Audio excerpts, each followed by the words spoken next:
चलिए बच्चों, next topic is equivalent resistance. Equivalent resistance बहुत ज़्यादा इंपॉर्टेंट टॉपिक है।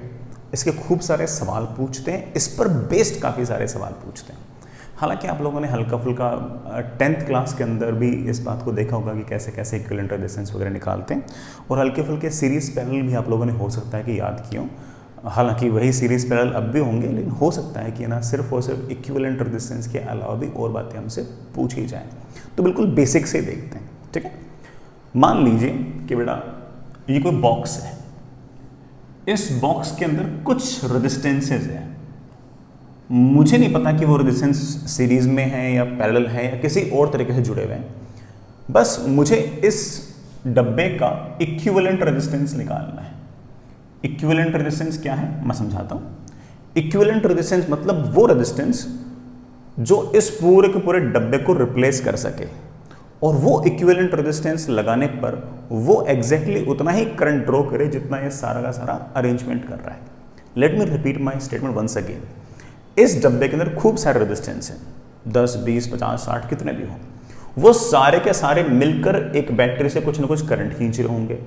इक्विवेलेंट रेजिस्टेंस वो इकलौता रेजिस्टेंस है जो उस बैटरी से उतना ही करंट खींचेगा जितना ये आपका सारा सारा अरेंजमेंट मिलाकर खींच रहा है। तो इक्विवेलेंट रेजिस्टेंस बेसिकली एक रेजिस्टेंस है जो पूरे के पूरे सर्किट को रिप्लेस कर सकता है, और वो बैटरी से उतना ही करंट खींचेगा जितना सारा का सारा अरेंजमेंट मिलकर खींच रहा था, और वो रेजिस्टेंस एग्जैक्टली उतना ही पावर डिसिपेट करेगा जितना सारा का सारा पूरा का पूरा रेजिस्टेंस इसका जो अरेंजमेंट था वो मिलकर कर रहा था। तो मान लीजिए कि ये कोई डब्बा है, इसके अंदर खूब सारे रेजिस्टेंसेस हैं, सीरीज पैरेलल में जुड़े होंगे। अगर आपको इसका इक्विवेलेंट रेजिस्टेंस निकालना है तो इस अरेंजमेंट को एक बैटरी से जोड़िए, ऐसी बैटरी जिसका वोल्टेज लेट से V, और मान लीजिए कि इस बैटरी से इस अरेंजमेंट ने कुल मिलाकर I करंट ड्रॉ किया। तो इस अरेंजमेंट का जो इक्विवेलेंट रेजिस्टेंस है it is simply V into I। जो इक्विवेलेंट रेजिस्टेंस है it will be simply V upon I, V upon I। This is known as your equivalent resistance. हो सकता है कि इस डब्बे के अंदर बहुत सारे रेजिस्टेंस हो, लेकिन उन सारे के सारे रेजिस्टेंसेस को आप इकलौते रेजिस्टेंस से रिप्लेस कर सकते हो, और जिस इकलौते रेजिस्टेंस से आप उसको रिप्लेस करते हो उस इकलौते रेजिस्टेंस को हम बोल रहे हैं इक्विवेलेंट रेजिस्टेंस। कह भी सकते हो equivalent resistance is a resistance which draws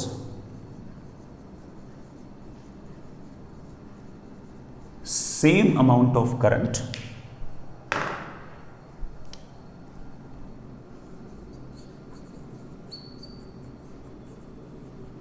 from a battery as drawn by entire circuit. पूरे सर्किट ने जितना करंट ड्रॉ किया होगा उतना करंट हमारा आर इक्विवेलेंट इकलौता रेजिस्टेंस करंट ड्रॉ कर लेगा। इसको मैं एक शब्दों में एक तरह से और बोल सकता हूं कि इक्विवेलेंट रेजिस्टेंस वो रेजिस्टेंस है जो एग्जैक्टली उतना पावर डिसिपेट करेगा या उतनी हीट डिसिपेट करेगा जितनी हीट पूरा का पूरा सर्किट मिलकर डिसिपेट कर रही है। तो आप कह सकते हो कि equivalent resistance is a resistance which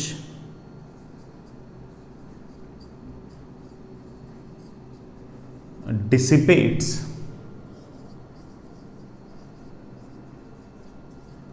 same amount of power as dissipated by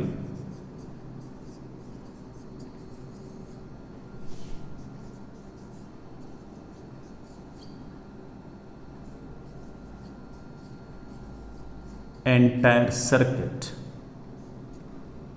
पूरे सर्किट ने जितनी हीट डिसिपेट की होगी बेटा उतना हमारा इक्विवेलेंट रेजिस्टेंस अकेला कर लेगा।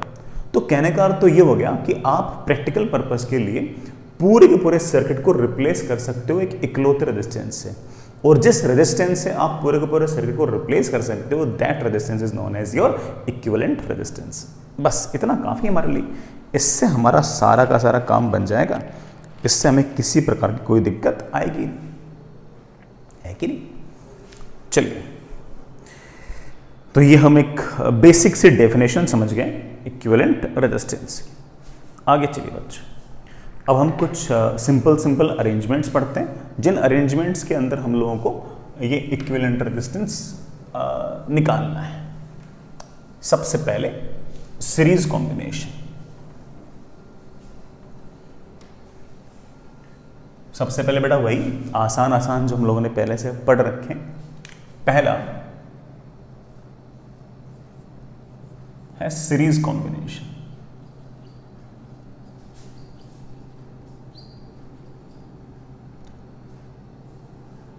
कोई भी एलिमेंट्स ऐसे हों जो आपस में एंड टू एंड जुड़े हों।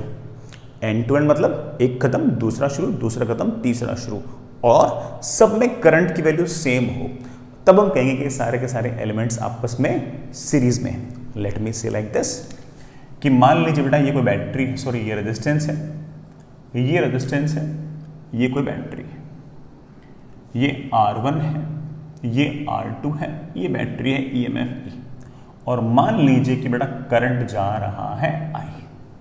सुनना, these three elements, in these three elements, two are resistance, one is battery.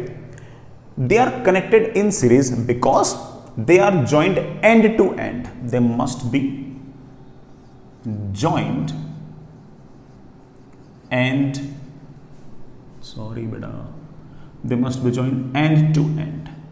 When I say end to end, I mean that एक खत्म दूसरा शुरू, दूसरा खत्म तीसरा शुरू, और अगली बात दे मस्ट हैव सेम करंट। दोनों बातें सेटिस्फाई होनी चाहिए, तब जाके हम बोलेंगे कि ये आपस में सीरीज में है। तो आप कह सकते हो कि ये R1, R2 और E ये आपस में तीनों के तीनों सीरीज में है। सो यू कुड से कि हमारे इस डायग्राम में R1, R2 and E, all these are in series, सारे के सारे सीरीज में है। मैं एक एग्जांपल और लूं, मान लीजिए बेटा ऐसा हुआ कि ये रेजिस्टेंस, ये रेजिस्टेंस, ये रेजिस्टेंस, ये रेजिस्टेंस, ये R1, ये R2, ये R3।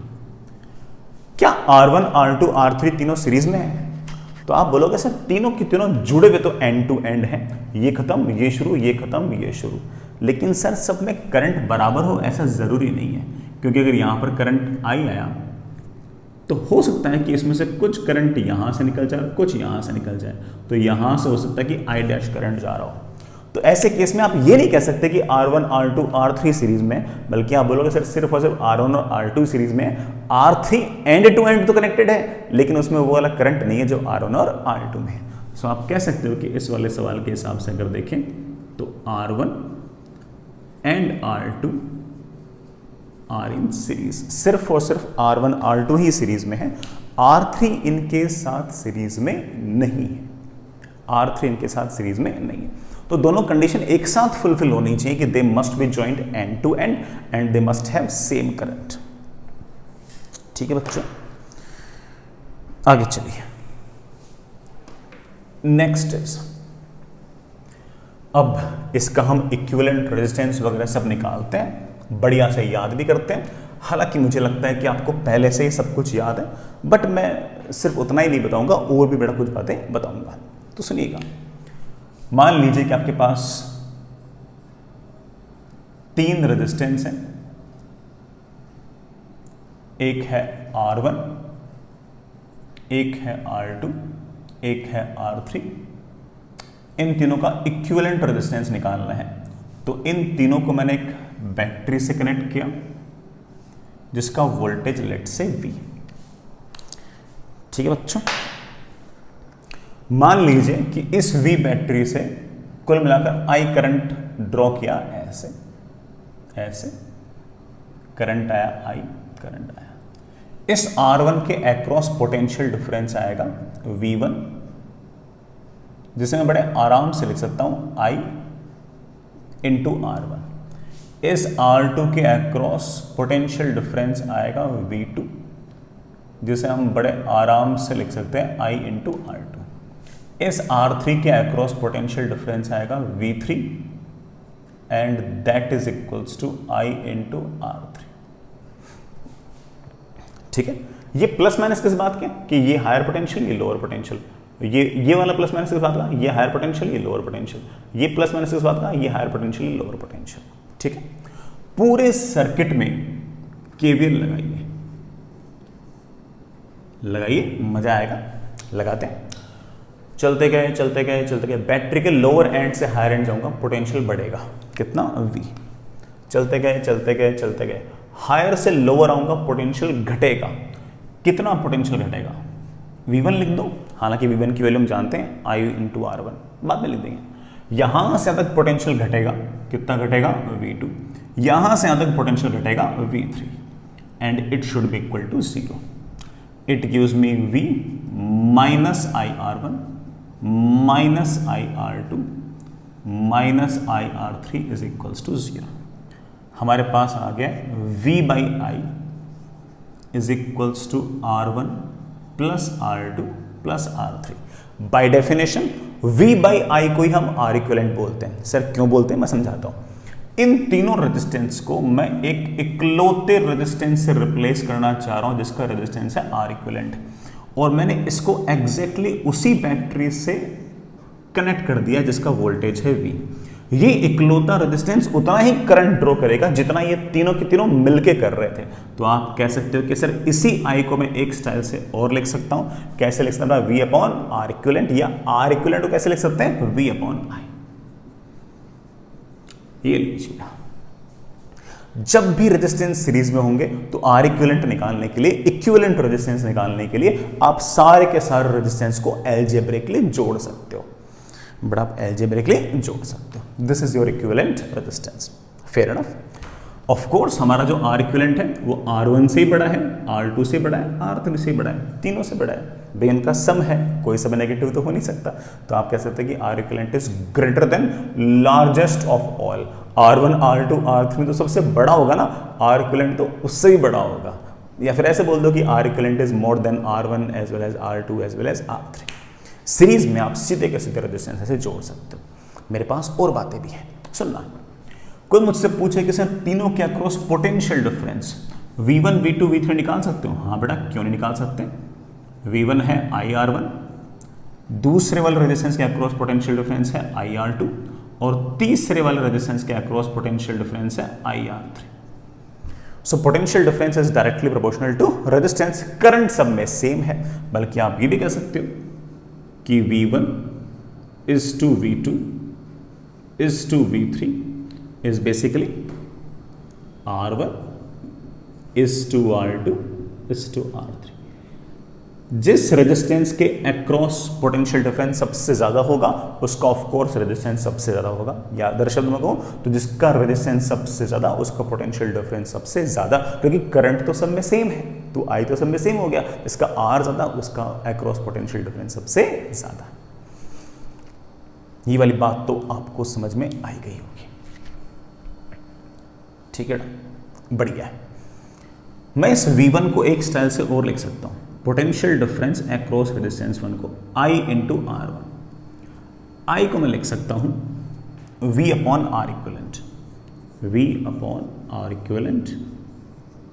I को मैं लिख दिया V अपॉन R इक्विवेलेंट। लिख सकते बेटा, I को हम लिख सकते हैं V अपॉन R इक्विवेलेंट, या बेटा V upon R1 plus R2 plus R3 into R। इसी तरह से इस रेजिस्टेंस 2 के अक्रॉस जो पोटेंशियल डिफरेंस आएगा V2, that is I into R2, मैं उसे बड़े आराम से ले सकता हूं, that is V upon R equivalent into R2, या फिर दैट इज V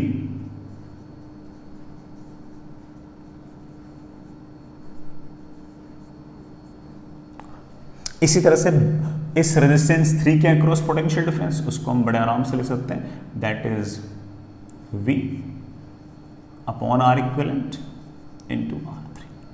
हम हर रेजिस्टेंस के अक्रॉस पोटेंशियल डिफरेंस बड़े आराम से लिख सकते हैं।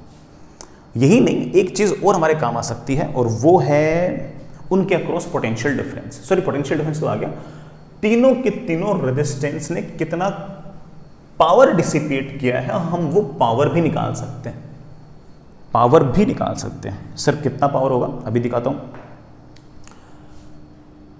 किस किस रेजिस्टेंस ने कितना कितना पावर डिसिपेट किया है, उसको भी एक बार थोड़ा सा जज करते हैं। पहले वाले रेजिस्टेंस ने कितना पावर डिसिपेट किया, मैंने उसको P1 लिख दिया, that is of course current का स्क्वायर इनटू R1, बड़ा रेजिस्टेंस के अक्रॉस तो यही पावर निकलता था। रेजिस्टेंस 2 ने कितना पावर डिसिपेट किया है, वही करंट का स्क्वायर इनटू R2, करंट तो सेम ही है। तीसरे ने कितना पावर डिसिपेट किया, दैट इज करंट का स्क्वायर इनटू R3। कोई मुझसे पूछ ले कि नेट पावर कितना डिसिपेट हुआ है, तो तीनों को ऐड किया तो I स्क्वायर थोड़ा बाहर आ गया, that is R1 plus R2 plus R3। इस R1 plus R2 plus R3 को मैं R इक्विवेलेंट कह सकता हूं। ये तो R इक्विवेलेंट की डेफिनेशन भी थी। R इक्विवेलेंट वो रेजिस्टेंस है जो इतना पावर डिसिपेट करेगा जितना तीनों मिलके कर रहे थे। बिल्कुल सही बात है बेटा। तो पहले वाले ने कितना पावर डिसिपेट किया, दूसरे ने कितना किया, तीसरे ने कितना किया, हम बड़े आराम से निकाल सकते हैं। And as you can see that कि power is directly proportional to resistance. Sir power directly proportional to resistance, हाँ भाई, क्योंकि I स्क्वायर तो सब में सेम था, जिसका रेजिस्टेंस सबसे ज्यादा उसका पावर सबसे ज्यादा।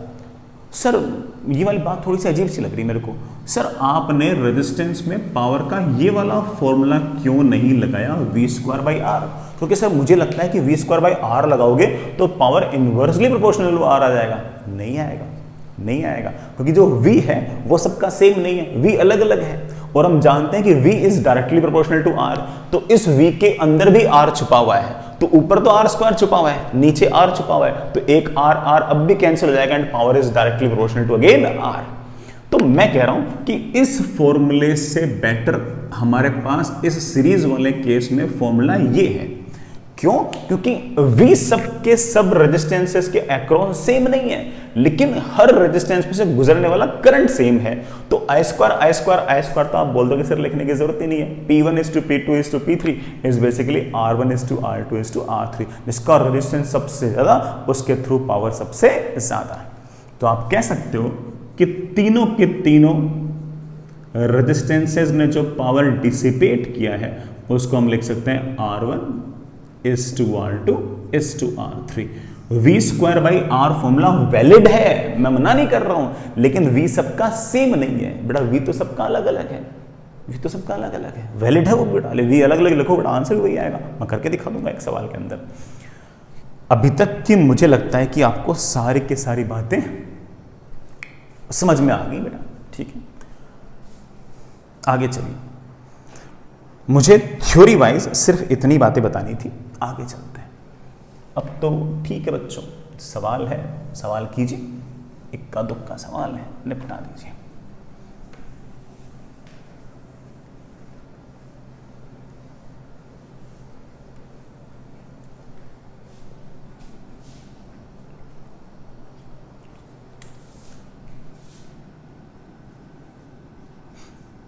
सवाल ऐसा है बेटा कि आपके पास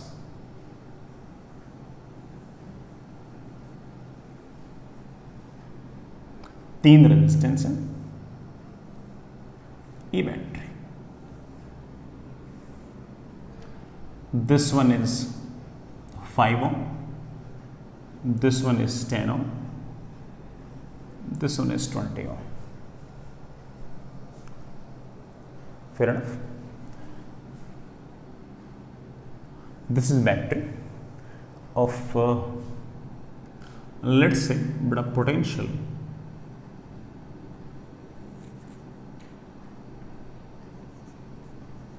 210 volts।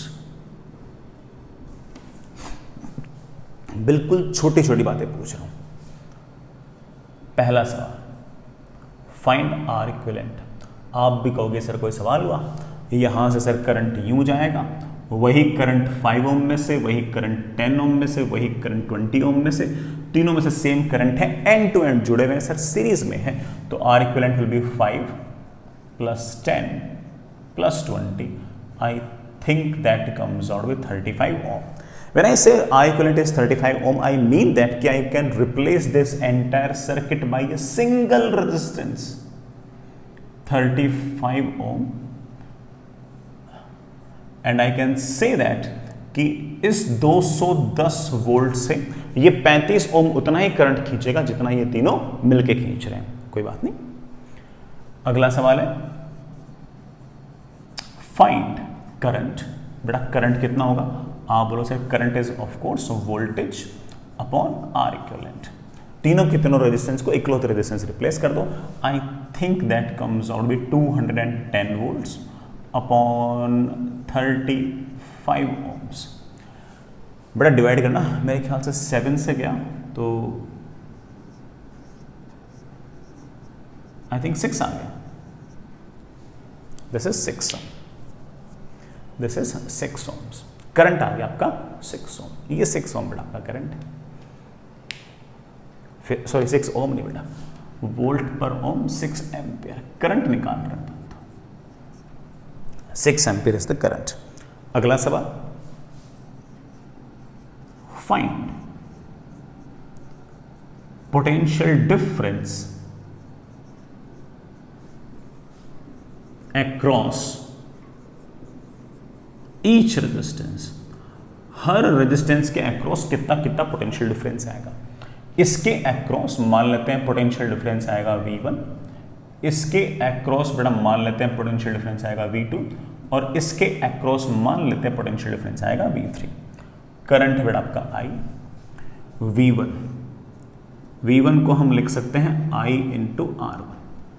करंट I कितना आया था 6 into R1 that is 5, that must be 30 volts. What is the potential difference across 10 ohm? तो आप बोलोगे of course sir I into R2 that is 6 into 10 that comes out to be 60 volts. What is the potential difference across third resistance? तो आप बोलोगे sir that is I into 20 that comes out to be 120 volts। अगर आप तीनों को add करोगे तो of course 210 ही आएगा, क्योंकि बेटा V1 plus V2 plus V3 must be equals to 210। अगली बात पोटेंशियल डिफरेंस का रेशियो देखना बेटा, मेरे ख्याल से 30 60 20 बेटा मेरे ख्याल से 1:2:4 आ रहा होगा। जो रेजिस्टेंस का रेशियो है बेटा वही आपके पोटेंशियल डिफरेंसेस का रेशियो भी है, क्योंकि I तो सब में सेम था, तो I तो कैंसिल। जो R1 R2 का ratio, sorry R1 R2 R3 का रेशियो, वही V1 V2 V3 का रेशियो। बढ़िया, आगे चलिए। What is power dissipated by each resistance. Her resistance ने कितना कितना पावर डिसिपेट किया है, कितना कितना बड़ा पावर डिसिपेट किया निकालो। पहले वाले ने कितना किया? सबसे अच्छा फॉर्मूला तो है I² इंटू R1। मुझे पसंद है बड़ा वाला फॉर्मूला। I² 6 का स्क्वायर इंटू R1 है 5। I think that is 180 watt, that is 180 watt. कोई कहता है सर मेरे को I² इंटू R1 पसंद नहीं है, सर मैं V² बाई R लगा दूं? बिल्कुल लगा दूं, लेकिन V नहीं बेटा, V1 का स्क्वायर अपॉन R1। V1 मतलब इस रेजिस्टेंस के अक्रॉस जो पोटेंशियल डिफरेंस है उसका स्क्वायर अपॉन R1। हम जितनी थ्योरी जानते हैं हमें लगता है कि दोनों से आंसर सेम आना चाहिए। देखो देखो देखो, V1 कितना आया था 30, तो दैट इज 30 का स्क्वायर अपॉन R1 कितना बेटा 5 से बड़ा हुआ कैंसिल, 6 इंटू बेटा 30 दैट कम्स आउट 180 वाट। दोनों से सेम ही आंसर आएगा। कोई मुझसे पूछ ले कि सर बल्ब 2 ने कितना पावर डिसिपेट किया? ऑफ कोर्स सबसे अच्छा फॉर्मूला तो I² इंटू R2 है। ये फॉर्मूला अच्छा क्यों? क्योंकि I हर एक में सेम है, तुम कंपेयर करना आसान है। I² दैट इज अगेन 6 का स्क्वायर इंटू R2 आ गया 10, आई थिंक दैट इज 360 वाट। इसी को कोई कहते हैं सर क्या हम V² बाई R से निकाल सकते हैं? बिल्कुल निकाल सकते हैं। V कौन सा यूज करना है? अरे भाई इसका पावर निकाल दो तो इसके अक्रॉस पोटेंशियल डिफरेंस लिखो ना, ये थोड़ी लिखोगे जो इसके अक्रॉस पोटेंशियल डिफरेंस वो लिख दो। इसके अक्रॉस पोटेंशियल डिफरेंस कितना है? V2 है 60, तो 60 का स्क्वायर अपॉन R2 है आपका 10, आई थिंक अगेन बड़ा आंसर आ गया 360 वाट।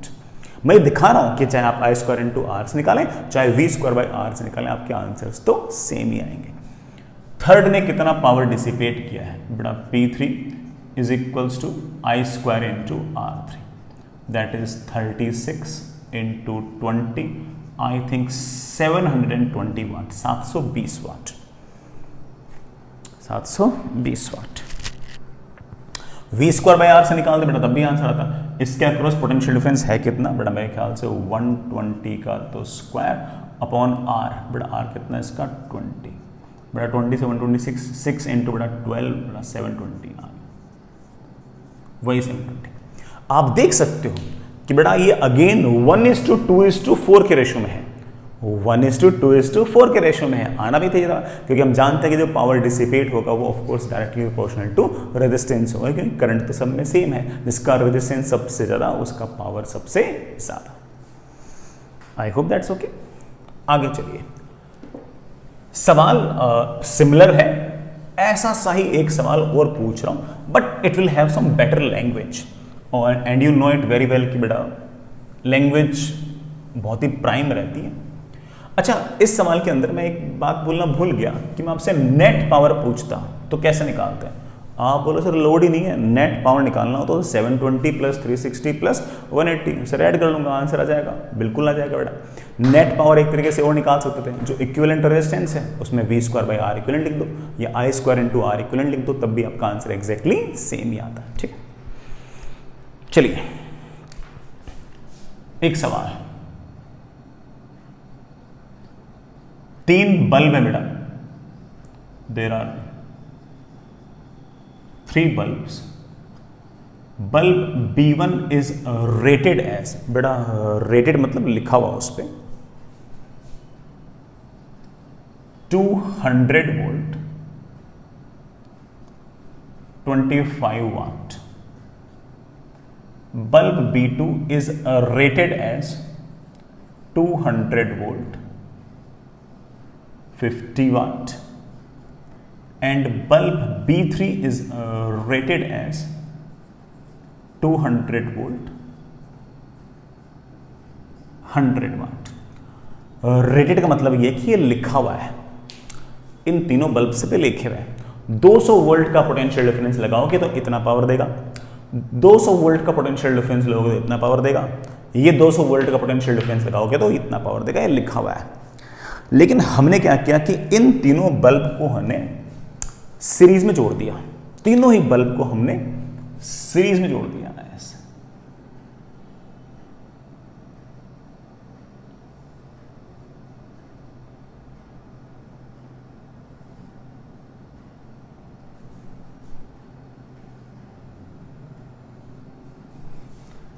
This is bulb B1, this is bulb B2, this is bulb B3, और इस पूरे के पूरे अरेंजमेंट को एक बैटरी से कनेक्ट कर दिया, ऐसी बैटरी से जिसका पोटेंशियल या ईएमएफ 200 वोल्ट। अब इसका ये अर्थ मत निकाल लेना कि सर ये 200 वोल्ट पोटेंशियल डिफरेंस इस बल्ब B1 के अक्रॉस है ना बेटा। बल्ब B1 के अक्रॉस पोटेंशियल डिफरेंस आएगा V1, इसके अक्रॉस आएगा V2, इसके अक्रॉस आएगा V3। मैं आपको KVL से सिखा चुका हूं कि V1 plus V2 plus V3 200 volt होगा।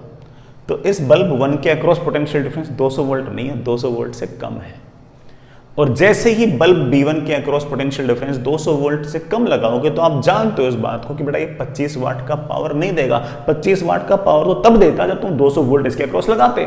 सिर्फ 200 वोल्ट लगा तो रखा है, 200 वोल्ट आपने B1 के अक्रॉस नहीं लगाया है, B1 B2 B3 पूरे के अक्रॉस लगाया है। B1 के अक्रॉस तो कुछ 200 से तो कम ही आएगा। हम चाहे तो निकाल सकते हैं, सब कर सकते हैं। मैं सवाल आपसे थोड़ा टुकड़ों में पूछ रहा हूं, टुकड़ों में पूछ रहा हूं। पहला,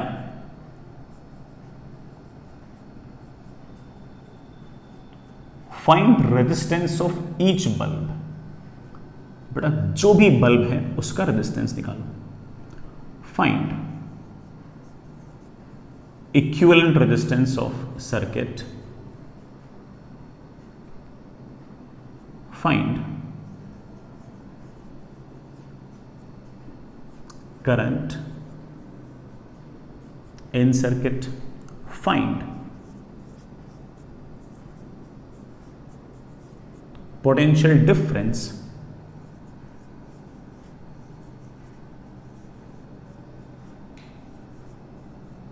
across each bulb, find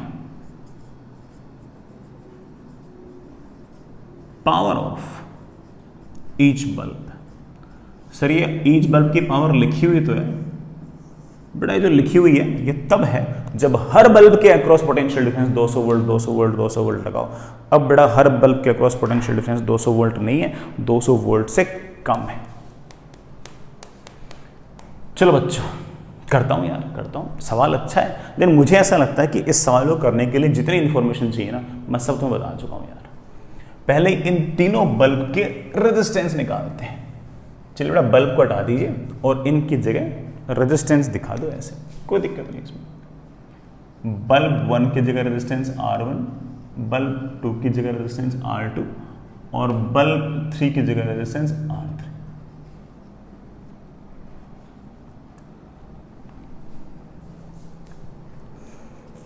ठीक है सर, बल्ब की रेजिस्टेंस कैसे निकालूं? देख बेटा, अभी जो अपन ने सर्किट बना रखा है ना, उस सर्किट में तो ना तो मुझे ये पता कि इसके अक्रॉस पोटेंशियल डिफरेंस क्या है, ना करंट पता, तो रेजिस्टेंस नहीं निकाल सकते। लेकिन हमें एक एक्स्ट्रा इंफॉर्मेशन गिवन है। हमें ये इंफॉर्मेशन गिवन है कि अगर बल्ब 1 के अक्रॉस अगर ये पोटेंशियल डिफरेंस लगाया होता तो ये पावर होता। अगर ये पोटेंशियल डिफरेंस लगाया होता तो ये पावर होता। क्या इससे रेजिस्टेंस आ सकता है क्या? तुम्हारे हाँ सर बिल्कुल आ सकता है।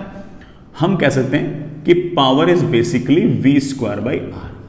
लेकिन सर इस बल्ब 1 के अक्रॉस तो पोटेंशियल डिफरेंस ये है भी नहीं है, सही बात है, लेकिन ये लिखा हुआ कि इतना पोटेंशियल डिफरेंस लगाओगे तो ये पावर आएगा। तो इसका मतलब मुझे कोई ना कोई v दे रखा है, उसे कॉरेस्पॉन्डिंग बल्ब 1 का r दे रखा है, सॉरी बल्ब 1 का पावर दे रखा है, तो बल्ब 1 का रेजिस्टेंस तो आ ही सकता है।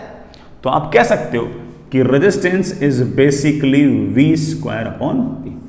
तो बल्ब 1 का अगर मुझे रेजिस्टेंस निकालना है तो मैं कहूंगा कि बल्ब 1 के अक्रॉस अगर तुम पोटेंशियल डिफरेंस 200 वोल्ट लगाओगे तो वो जो पावर देगा वो आएगा 25 watt. I think this is 1600 ohms। Bulb 2 के रेजिस्टेंस अगर निकालना है तो अगर आपने 200 वोल्ट का पोटेंशियल डिफरेंस लगाया तो वो 50 वाट का पावर देगा। I think this comes out to be 800 ohms। Bulb 3 जो है उसका रेजिस्टेंस अगर निकालना चाहोगे तो बड़ा that is v², that comes out to be 400 ohms। इसका मतलब ये आ गया आपका 1600 ohms, ये आ गया आपका 800 ohms, this is our 400 ohms। तीनों के रेजिस्टेंस ये आ गए। इनकी एक डेजिग्नेटेड बेटा पावर दे रखी थी और वो डेजिग्नेटेड पावर किसी पोटेंशियल डिफरेंस पे थी। उस पोटेंशियल डिफरेंस से और उस पावर से हम लोगों ने इसका रेजिस्टेंस निकाल लिया। अब चलो, अब हमने इसको 200 वोल्ट के पोटेंशियल डिफरेंस से लगा दिया। अच्छी बात है, बढ़िया बात है। हमसे कुछ बातें पूछ रखी है। पहले हमसे पूछ रहे बताओ हर एक का रेजिस्टेंस क्या है, निकाल दिया। अगला सवाल पूछ रहे कि आर इक्विवेलेंट बताओ। आर इक्विवेलेंट तीनों सीरीज में है, आप कह सकते हो कि आर इक्विवेलेंट के लिए सर हम तीनों को ऐड कर लेते हैं। बेटा बिल्कुल कर लो। ये 200 वोल्ट का potential difference, R equivalent will be 16 + 8 + 4, I think 2800। Current आएगा ऐसे। उस करंट की वैल्यू आएगी बेटा, कितनी वैल्यू आएगी? 200/2800। करंट की वैल्यू आ गई 1/14 एम्पियर। 1/14 एम्पियर, ये बड़ा करंट आ गया। सर मुझे पोटेंशियल डिफरेंस इसके अक्रॉस, इसके अक्रॉस और इसके अक्रॉस, बड़ा इसके अक्रॉस पोटेंशियल डिफरेंस V1, इस बल्ब के अक्रॉस V2 और इस बल्ब के अक्रॉस V3 निकालने हैं, निकाल लीजिए। बल्ब 1 के अक्रॉस पोटेंशियल डिफरेंस आएगा I × R1, that is 1/14 × R1। R1 is 1600 potential difference across resistance 2 बेटा that is equals to 16 sorry I into R2। I कितना बेटा 1/14 तो 800 upon 14। What is the potential difference across bulb third that is 400 volts volts volts. Potential difference जैसा आप देख पा रहे हो सबसे ज्यादा इसके अक्रॉस, फिर इसके अक्रॉस, फिर इसके अक्रॉस, जिसका रेजिस्टेंस सबसे ज्यादा उसका पोटेंशियल डिफरेंस सबसे ज्यादा। What is the power dissipated by each bulb, इसका पावर कितना। अच्छा एक बात और, अगर कोई मुझसे पूछ ले कि सर इन तीनों बल्ब में इस केस में कौन सा बल्ब सबसे ज्यादा ग्लो करेगा, सबसे ज्यादा लाइट कौन देगा, जिसका पावर सबसे ज्यादा होगा। पावर सबसे ज्यादा किसका होगा, हम कैलकुलेशन से तो निकाल ही सकते हैं, बिना कैलकुलेशन से भी निकाल सकते हैं। हमें कहेंगे कि भाई करंट तो सब में सेम है, करंट तो सब में सेम है, और अगर करंट सब में सेम है तो जिसका रेजिस्टेंस सबसे ज्यादा उसका पावर सबसे ज्यादा। रेजिस्टेंस सबसे ज्यादा है इसका तो बड़ा ऑफ कोर्स बल्ब 1 सबसे ज्यादा ग्लो करेगा। इंटरेस्टिंग बात यह कि बल्ब 1 पर पावर सबसे कम लिखा हुआ है और ग्लो कर रहा है वो सबसे ज्यादा। सर ये पाप कैसे हो गया, पहले एग्री तो करो इस बात से कि ऐसा हो गया। सब में करंट सेम तो पावर का फॉर्मूला सबसे बड़ा कौन सा रहेगा, तो मेरे बच्चे बोले sir I square into R. I सब में सेम है, जिसका आर सबसे ज्यादा उसका पावर सबसे ज्यादा, आर सबसे ज्यादा इसका तो ऑफ कोर्स इसका पावर सबसे ज्यादा। निकाल भी लेंगे सबसे ज्यादा आएगा, लेकिन कोई मेरे बच्चे बोलते कि सर पावर इसका सबसे कम लिखा हुआ है, बल्ब 1 का पावर सबसे कम लिखा, फिर ऐसा कैसे हुआ। ऐसा इसलिए हुआ क्योंकि ये जो पावर लिखा हुआ है ये सेम वोल्टेज पे है, ये सेम वोल्टेज पे है कि 200 वोल्ट 200 वोल्ट 200 वोल्ट लगाओगे तो ये पावर है। जब सेम वोल्टेज पे लगता है तब पावर का फॉर्मूला चेंज हो गया, V स्क्वायर बाई आर। अब उस केस में जिसका R सबसे ज्यादा उसका पावर सबसे कम। यहां पर लेकिन क्या सब क्या क्रॉस वोल्टेज सेम है क्या, बच्चे बोलेंगे नहीं सर बल्ब के क्रॉस तो वोल्टेज सेम नहीं बल्कि करंट सेम है, तो फॉर्मूला सबसे बड़ा कौन सा रहेगा, I स्क्वायर इंटू आर। तो ध्यान रखना इस बात का, कंफ्यूज मत होना इस बात में, और कैलकुलेशन थोड़ा आसान है। फिर भी आपको सर कैलकुलेशन से दिखाओ, बिल्कुल दिखाएंगे। रेजिस्टेंस 1 के अक्रॉस पावर, सॉरी रेजिस्टेंस 1 के अंदर पावर कितना आएगा, पावर आएगा I square into R1 that is 1/14 का स्क्वायर इंटू R1। R1 है बेटा कितना 1600, आई थिंक दैट इज 1600 अपॉन 14 का स्क्वायर। बेटा 14 का स्क्वायर शायद 196 होता होगा, 196 होता ना, हाँ। बल्ब 2 का पावर बड़ा कितना होगा, that is I square into R2 that is 1/14 का स्क्वायर इंटू 800 तो that is 800 upon 196 watt. Bulb third का पावर क्या होगा बेटा, that is I square into R3 that is 400 upon 196। कोई मुझसे पूछ ले कि सर नेट पावर क्या होगा, बेटा नेट पावर होगा तीनों को जोड़ दो, और तीनों को मैंने जोड़ा तो 16 + 8 24 बेटा कितना 2800 अपॉन 196।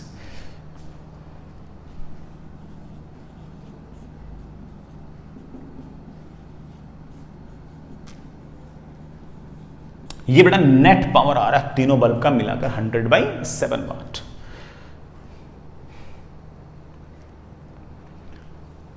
ये 100/7 वाट में डायरेक्ट भी निकाल सकता था। ये तीनों बल्ब मिलकर उतना पावर डिसिपेट कर रहे होंगे जितना आपका R इक्विवेलेंट अकेला कर रहा होगा।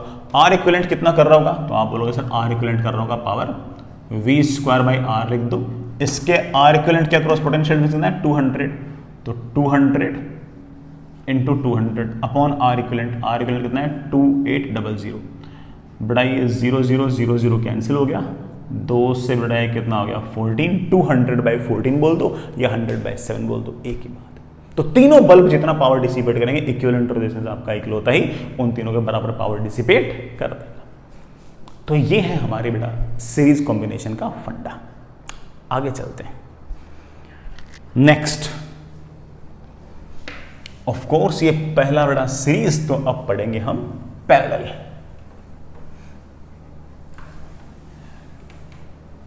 पैरेलल कॉम्बिनेशन और देखते हैं।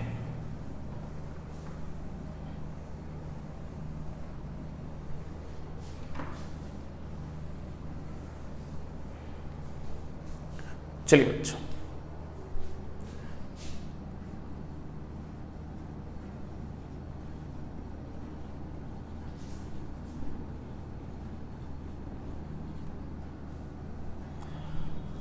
Next is parallel combination.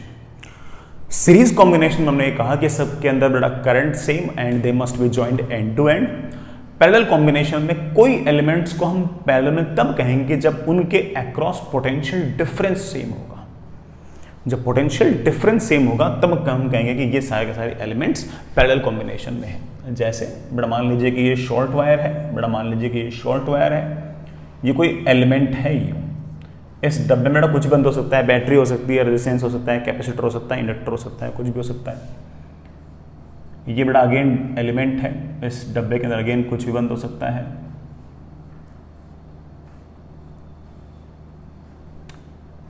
अगर यहां का पोटेंशियल V1 तो यहां का पोटेंशियल V2 तो यहां का पोटेंशियल, और सॉरी यहां का पोटेंशियल V1 तो यहां का पोटेंशियल VV1, यहां का पोटेंशियल VV1, यहां का पोटेंशियल अगर V2 शॉर्ट वायर है, यहां का पोटेंशियल VV2, यहां का पोटेंशियल VV2, तीनों के अक्रॉस पोटेंशियल डिफरेंस आएगा V1 माइनस V2।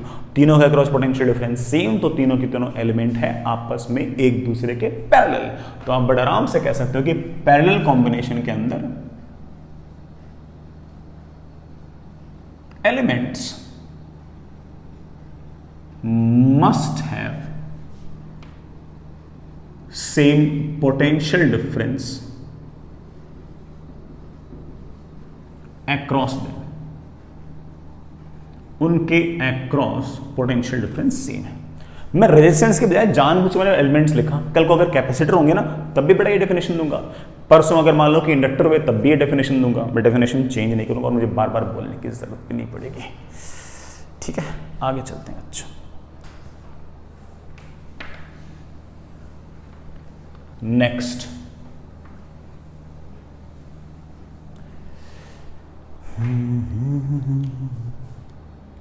मान लीजिए कि आपके पास इस तरह का अरेंजमेंट कि 3 रजिस्टर इस तरह से जुड़े हुए हैं।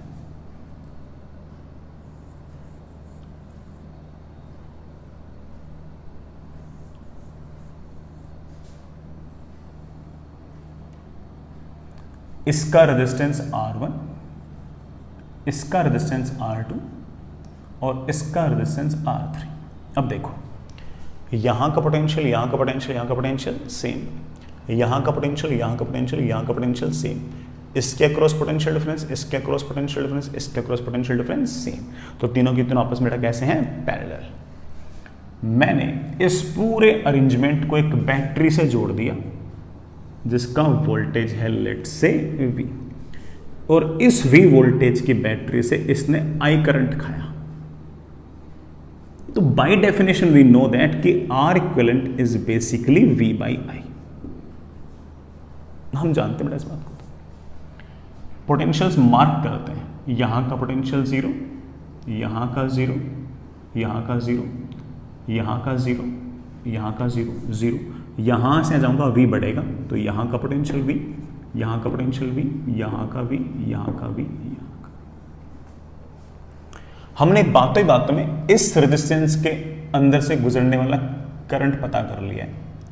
I1 is V by R1, यहां से यहां गुजरने वाला करंट पता कर लिया है, that is V upon R2, यहां से यहां गुजरने वाला करंट पता लग गया, that is V upon R3। ये वाला करंट आपका I1, ये वाला करंट आपका I2 और ये वाला करंट आपका I3। मगर इस पॉइंट पर KCL लगाऊं तो मैं ये कहूंगा, KCL सेज दैट कि I आया, I1 गया, I2 गया, I3 गया, so I should be written as I1 plus I2 plus I3। I can be written as V upon R equivalent, I1 can be written as V upon R1, I2 can be written as V upon R2, I3 can be written as V upon R3। V cancel, और हमारे पास एक formula आ गया कि 1 upon R equivalent is equals to 1 upon R1 plus 1 upon R2 plus 1 upon R3। तीनों के तीनों resistances को हम एक इकलौते रेजिस्टेंस से रिप्लेस कर सकते हैं, और जिस इकलौते रेजिस्टेंस से हम इसको रिप्लेस कर सकते हैं उसका रेजिस्टेंस हम इस फॉर्मूले से निकाल सकते हैं कि 1/R equivalent equals to 1/R1 plus 1/R2 plus 1/R3। बढ़िया फॉर्मूला है बेटा। एक बात और, हम यही फॉर्मूला याद रखेंगे, हम सारी बात ऐसे याद कर रखेंगे, लेकिन मैं एक बात और बताना चाहता हूँ। 1/R इक्विवेलेंट को आप बोल सकते हो इक्विवेलेंट कंडक्टेंस। बड़ा याद कीजिए, हम लोगों ने कंडक्टेंस को S से रिप्रेजेंट किया था। 1/R1 को आप कह सकते हो पहले वाले वायर की कंडक्टेंस, 1/R2 को आप बोल सकते हो दूसरे वाले वायर की कंडक्टेंस, और 1/R3 को आप कह सकते हो तीसरे वाले वायर की कंडक्टेंस। ये फॉर्मूला कंडक्टेंस में बन जाएगा। हालांकि मैंने कभी देखा नहीं कि बेटा इस तरह का फॉर्मूला कभी काम आया हो, बट थोड़ा फैंसी लगता है इसमें लिख दिया, ठीक, थोड़ा फैंसी लगता है। तो बेटा मैंने लिख दिया इस बात को। आगे चलिए बच्चों, और बातें डिस्कस करते हैं। सिर्फ इतनी सी बात डिस्कस नहीं करना, और बातें भी डिस्कस करनी। ये जो I1 करंट आया है, ये जो I2 करंट आया है, और ये जो I3 करंट आया है, जरा ध्यान से देखो बेटा। V/R1, V/R2 और V/R3, V तो same. I think I1 is to I2 is to I3 is basically 1/R1 is to 1/R2 is to 1/R3। ये पसंद नहीं यार आपको? अच्छा ठीक है, मैं लिख दूँ I1 is to I2 is to I3 is S1 is to S2 is to S3। बेटा S1 S2 S3 इन तीनों वायर के रेस्पेक्टिवली उनके कंडक्टेंसेस हैं। कंडक्टेंस कोई नई टर्म नहीं है, सिर्फ रेजिस्टेंस का उल्टा है, याद करने में अच्छा लगता है। अगली बात, मैं ऐसा भी कह सकता हूं कि I1 plus I2 plus I3 is I। Net current पता है, I1 I2 I3 कैसे बट रहे हैं? Directly proportional to their conductance. इस इक्वेशन को और इस इक्वेशन को अगर मैं सॉल्व करूंगा तो पहले वाले वायर में से गुजरने वाला करंट आएगा S1/S1 plus S2 plus S3 into total कितना करंट आया है। दूसरे वाले वायर में जो करंट गया है बेटा that will be S2/S1 plus S2 plus S3 into total कितना करंट आया है। थर्ड वायर में जो करंट आया है that is S3/S1 plus S2 plus S3 कितना करंट आया। अक्सर बुक्स में कंडक्टेंस में फॉर्मूला ना निकालकर रेजिस्टेंस में लिखा रहता है, तो मैं भी बेटा रेजिस्टेंस में लिख देता हूँ। हालांकि कंडक्टेंस में लिखना मेरे को थोड़ा आसान लगा, इसलिए मैंने लिख दिया यार, है ना। लेकिन आप कहोगे सर अक्सर सवाल में सर कंडक्टेंस नहीं दे रखी होती, तो मैं ये कहूँगा बेटा नहीं दे रखी हो तो तुझे क्या करना है, आर को उल्टा ही तो करना है ना। देख ले बेटा, ऐसे याद कर ले जा, अच्छा रहेगा। फिर भी कोई बच्चा कहता है नहीं सर मैं तो रेजिस्टेंस में कंफर्टेबल हूँ, सर मैं तो नहीं लिख रहा कंडक्टेंस। बेटा मत लिख, फिर ऐसे लिख ले कि पहले वाले तार में जो करंट आएगा बेटा that is 1/R1 divide by 1/R1 plus 1/R2 plus 1/R3 into total कितना करंट आया था बैटरी से। दूसरे वाले वायर के पास करंट गया है 1/R2 is 1/R1 plus 1/R2 plus 1/R3 कितना करंट एक्चुअली में आया है। I3 1/R3 upon 1/R1 plus 1/R2 plus 1/R3 into I। मैंने बेटा आपको हल्का सा बोर कर दिया क्योंकि ये बात मैंने दो बार लिख दी, एक बार ऐसे लिख दी एक बार ऐसे लिख दी। मुझे ये पसंद है कि मैं ना करंट के डिस्ट्रीब्यूशन को इससे निकाल लेता हूँ, मेरे को अच्छा लगता है, ठीक है। और कोई बच्चा कहता है सर मैं कंडक्टेंस में नहीं याद करना चाहता, बेटा ऐसे याद कर ले। और ना भी याद रखोगे तो कोई पहाड़ नहीं टूट पड़ेगा बेटा, तब भी तुम सवाल कर लोगे यार, कोई इतना बहुत बड़ा टास्क नहीं है। पोटेंशियल्स लिखो, करंट वरंट सब आ ही जाता है। तो ना भी याद रखो तो ऐसा नहीं कि ना कोई बड़ा बहुत फर्क पड़ जाएगा, ठीक है। याद हो जाए अच्छी बात है, कोई बड़ा टास्क तो है नहीं। ना याद हो तब भी कोई बहुत बड़ा इशू नहीं है। I hope it's okay. आगे चलिए, तो इस तरह से चाहे 3 हो चाहे 4 हो, हमारे ये वाले फॉर्मूले जो हैं बढ़िया से वैलिड होंगे, कोई दिक्कत नहीं है। हालांकि सिर्फ अगर 2 रेजिस्टेंस हुए तो उसके फॉर्मूले हम अलग से और याद कर लेंगे, उसको भी उनको भी लिख लेंगे। पहले एक छोटा सा सवाल करो। हमारे पास इस तरह का अरेंजमेंट है,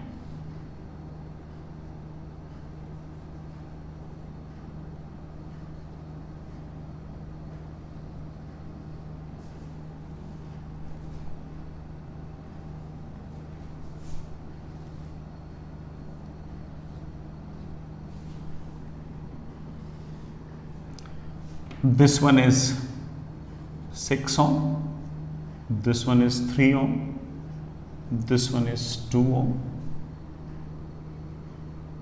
and this one is 1 ohm. There is a battery of 10 volt. Fair enough. Find R equivalent and current in each wire. हर तार में करंट लिखो। बिल्कुल आसान सिंपलिस्टिक क्वेश्चन है बेटा।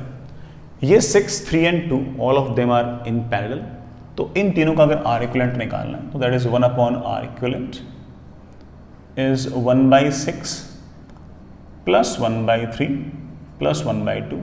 6 is LCM, I think that is 1 plus 2 plus 3। तो R equivalent पूरे सर्किट का नहीं, उन तीनों का आ गया 1 ओम। तो इन तीनों का आप रिप्लेस कर सकते हो एक इकलौते रेजिस्टेंस से, दैट इकलौता resistance is 1 ohm. There is a battery of 10 volt and there is a 1 ohm resistance, this is 10 volt. ये वाला 1 ओम और ये वाला 1 ओम, ये वाला 1 ओम और ये वाला 1 ओम दोनों सीरीज में है। तो आप कह सकते हो कि पूरे के पूरे सर्किट का जो आर इक्विवेलेंट आ गया वो आपके पास 2 ओम आ गया। This is the answer. 2 ohm circuit से करंट निकालने में काम आएगा, that is 10 volt upon 2 ohm. I think current is 5 ampere. कुल मिला के यहां से करंट आया आपका 5 एम्पियर। 5 एम्पियर करंट ऐसे आया।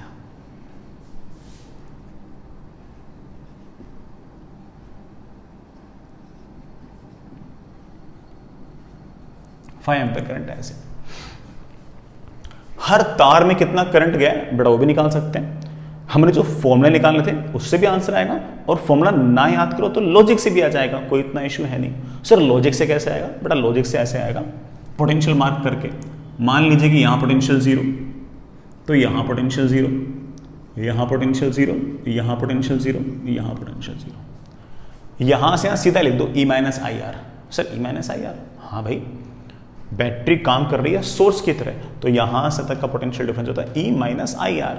ये बेटा 1 ओम को एक तरह से तुम इसका इंटरनल रेजिस्टेंस मान लो, तो E माइनस आई आर लिख दो। ये बेटा ढंग से लिख लो कि यहां का पोटेंशियल 0 है, 5 एम्पियर अगर 1 ओम्स जाएगा तो यहां से तक पोटेंशियल ड्रॉप होगा 5 वोल्ट का, तो यहां का पोटेंशियल आ गया -5 volt.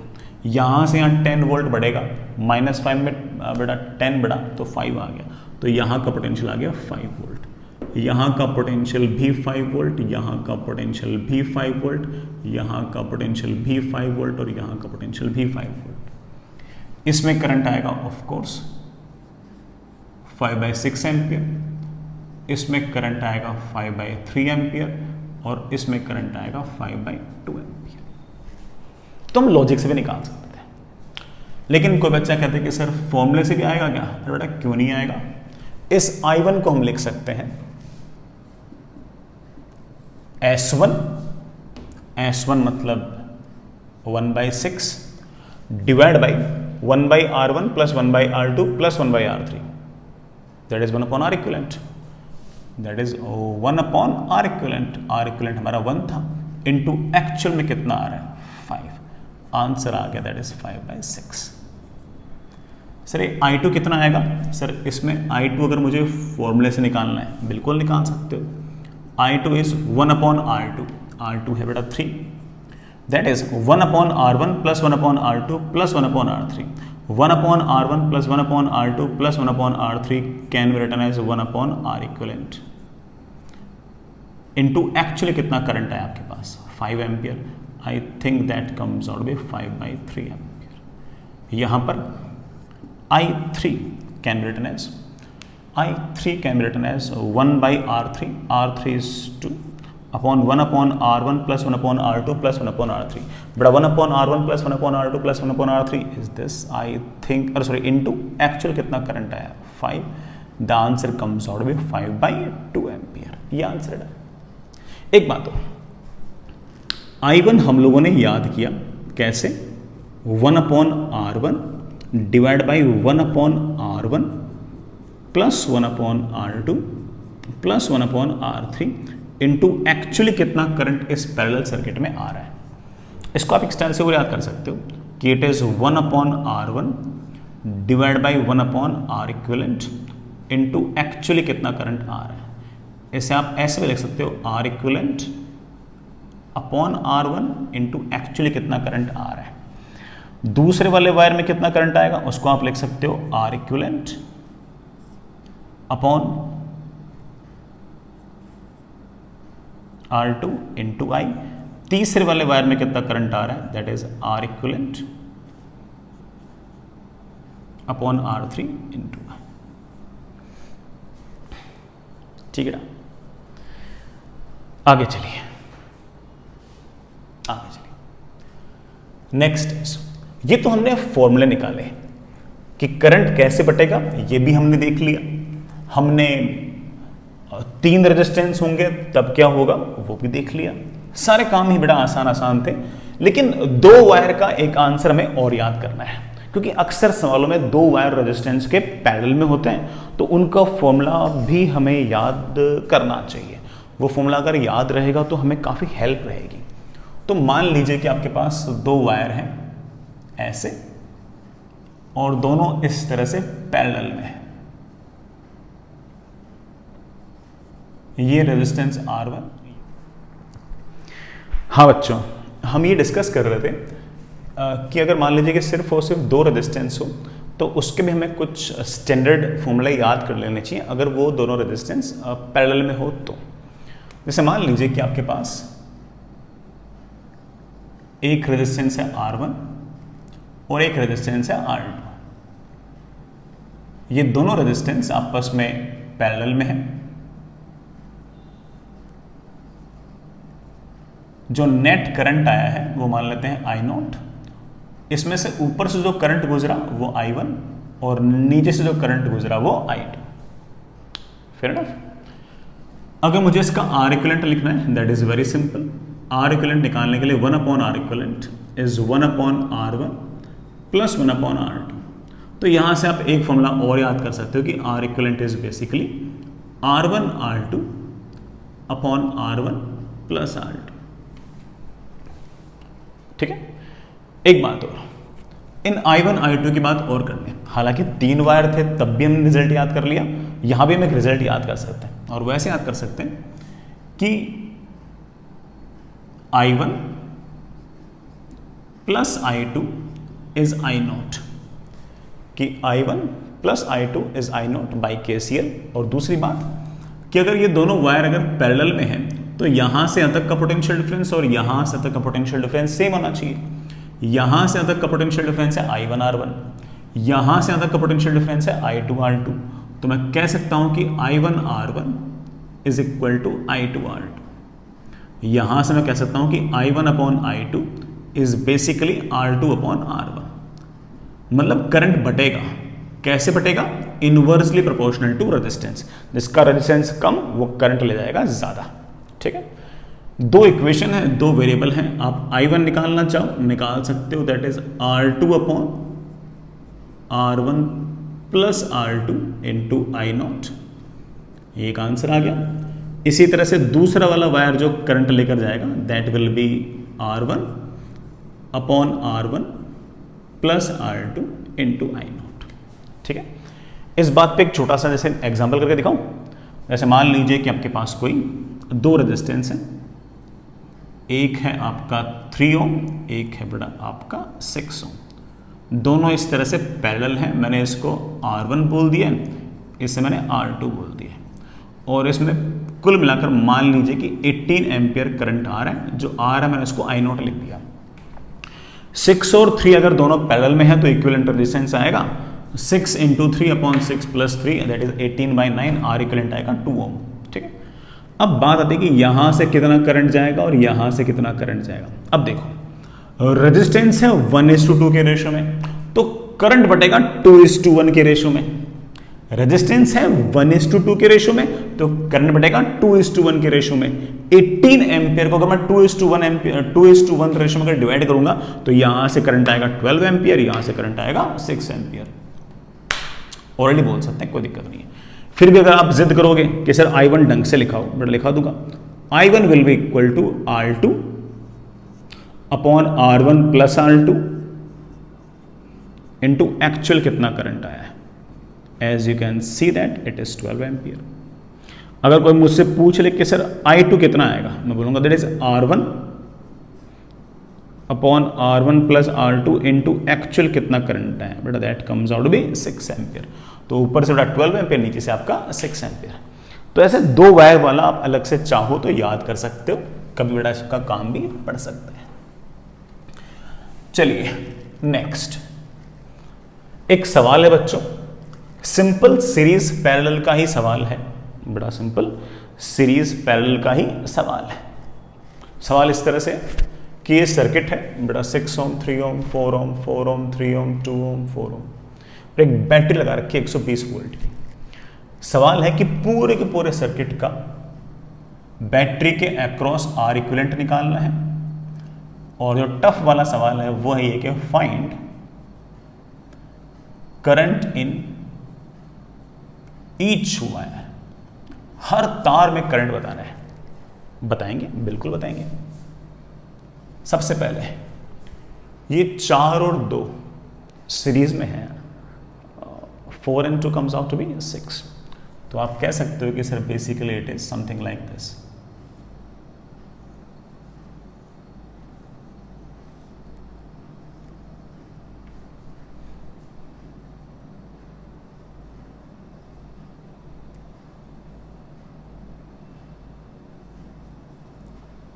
This one is 6, this one is 3, बाकी तो बड़ा है। Now this 6 and this 3 are in parallel. इनका आर इक्विवेलेंट कितना आएगा 6 इंटू 3 अपॉन 6 प्लस 3, या फिर 1/6 plus 1/3 is equal to 1 upon R equivalent 2 ohm हो जाएगा। तो आप कह सकते हो कि it is something like this.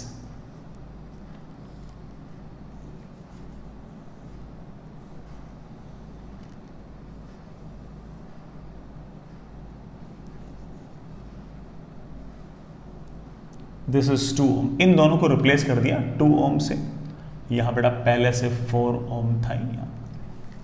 अब फिर से देखो, this 2 ohm and this 4 ohm are in series, they are sharing same current, दोनों में सेम करंट जा रहा है, और दोनों के दोनों of course end to end जुड़े हुए हैं। तो this 4 and 2 comes out to be 6, so it turned out to be like this।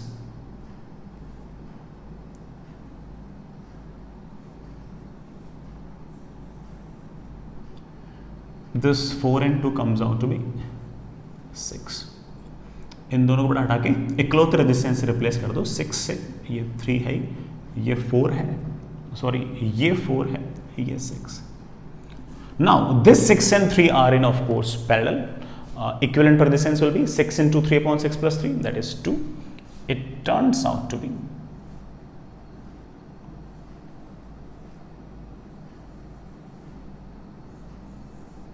this is 6, this is 4, this is 2, this is 120 volt, this is ohms, this is ohms, this is ohms।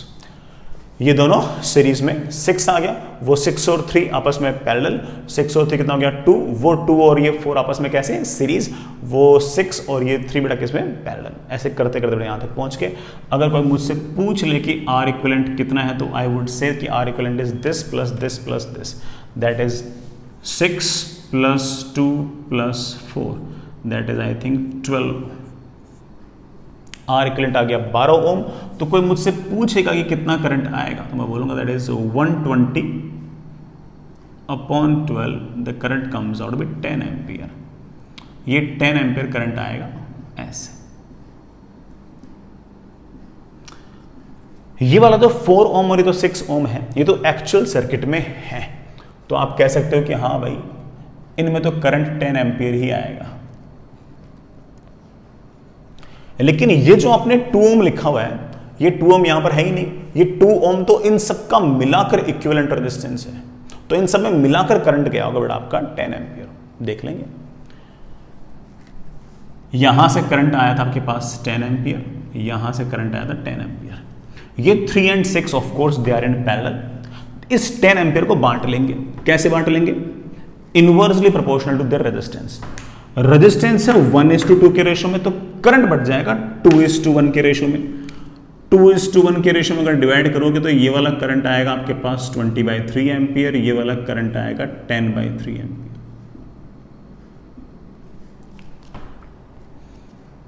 मुझे formula लगाने जरूरत नहीं बेटा, formula लगा सकते हो बेटा भाई, I1 is R2/R1 + R2 × I0 लगा सकते हो। लेकिन मुझे लगा कि बेटा रेजिस्टेंस है 1:2 के रेशो में, तो करंट बढ़ जाएगा 2:1 के रेशो में। 2:1 के रेशो में बेटा 10 को कैसे डिवाइड करोगे? 20/3 end of course 10/3। I hope that's okay. आगे चलिए बच्चे, ये 3 ओम तो एक्चुअल सर्किट में है, तो आप कह सकते हो कि सर इसमें तो मुझे करंट पता लग गया कि कितना है 20/3 एम्पियर। बाकी ये जो 6 ओम है ना, ये तो हमने इस 2 को और इस 4 को मिलाकर कहा है, ये 4 तो एक्चुअल सर्किट में है, तो ये जो 10/3 गया है वो एक्चुअली इनमें से मिलाकर गया है। 6 is basically this plus this, तो यहां से करंट गया है 10/3, यहां से भी करंट गया 10/3, तो यहां से करंट आ गया 10/3। ये 20/3 और ये 10/3, 20/3 और 10/3 मिलाकर वापस से 10 हो गया। इस 2 में 10/3 एम्पियर करंट आ रहा है, एक्चुअल 2 तो है ही नहीं बेटा, ये 3 और 6 को मिलाकर अपने 2 कहा था, तो आप बोलोगे सर इस 3 और 6 में मिलाकर मेरे पास करंट आया है 10/3, कुल मिलाकर 10/3 करंट ऐसे आया। Again this 3 and 6 are in parallel, तो करंट बढ़ जाएगा, कैसे बढ़ जाएगा? Inversely proportional to the resistance. Resistance है ऑफ कोर्स 1:2 के रेशो में, तो करंट बढ़ जाएगा बेटा कैसे? 2:1 के रेशो में। रेजिस्टेंस है 1:2 के रेशो में, तो करंट बढ़ जाएगा 2:1 के रेशो में।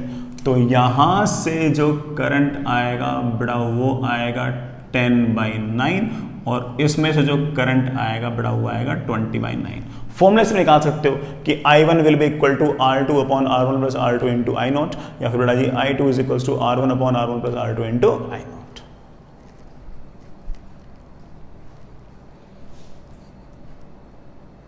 Fair enough. ये 20/9 एम्पियर इसमें है,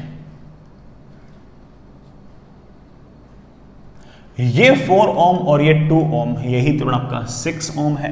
इनमें से करंट में पता लग गया बेटा कितना हो गया 10/9 एम्पियर।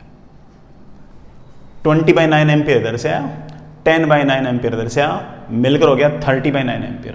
30/9 एम्पियर इज बेटा बेसिकली 10/3 एम्पियर। 10/3 एम्पियर यूं आया, 20/3 एम्पियर यूं आ गया बेटा, कुल मिलाकर 30/3 बेटा कितना 10 एम्पियर ऐसे आ गया। ऐसे कर करके हम बड़े आराम से हर तार के अंदर बड़े अच्छे से करंट लिख सकते हैं।